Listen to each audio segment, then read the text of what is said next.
Courtside, the Laker women with the victory this afternoon, 84-46, the final score. Mike Williams with me now to get his thoughts. And Mike, a lot of really nice-looking statistics. Your impressions, though, as a coach, what you wanted to see and what you got today? Well, I think two things. You know, I thought we had a little more energy than we had in the game before our Christmas break here, which was good to see. But I think the same, number two, I think the same thing. We kind of get up and then we let teams back in the game. You know, I think we had a 22 or 23-point lead, 25-point lead, and all of a sudden it's a 10-point game.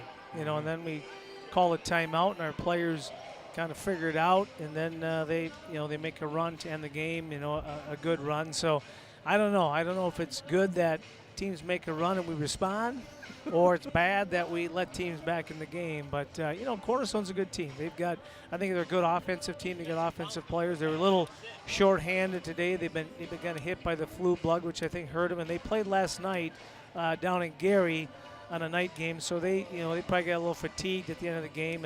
But again, I thought our kids finished the game, and that was good to see.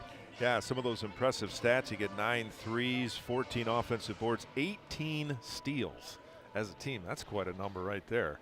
I thought individually, though, Cassidy Bench with a career high, she was a real difference in that second half, particularly on the defensive end, but she got some points as well.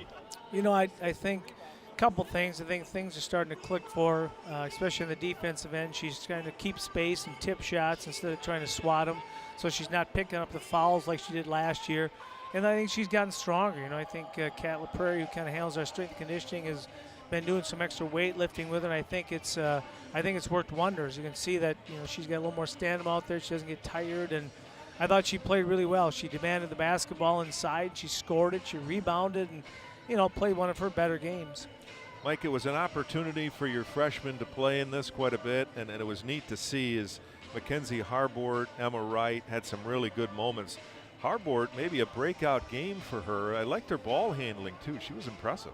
Well, Mackenzie's an offensive player, and she's working hard on the defensive end as well. She really is. And, you know, these players, it just games are close. You know, you've got players that have played before. Those are the players you go to.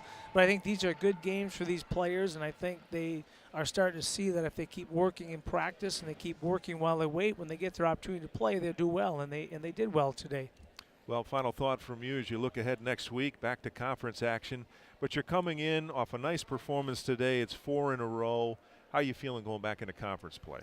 Well, I think we're in a good spot. I really do. You know, I think we're a good team. I don't think we're anything more than that. We're a team that's got to show up and play, play hard, play together, and play smart every time we play. I don't think there's a huge margin for error with these teams. And you go to Northwood, who you're battling for that second spot in the conference, and then you got Saginaw at home, and it gets tough. It's a tough stretch, but I think our players know that. I think they're in tune. We've kind of prepped them for that. So, hey, we'll see how she goes. That's right. Nice performance today, 84-46. Happy New Year, Mike. All right, Steve. Thanks, man. Mike Williams.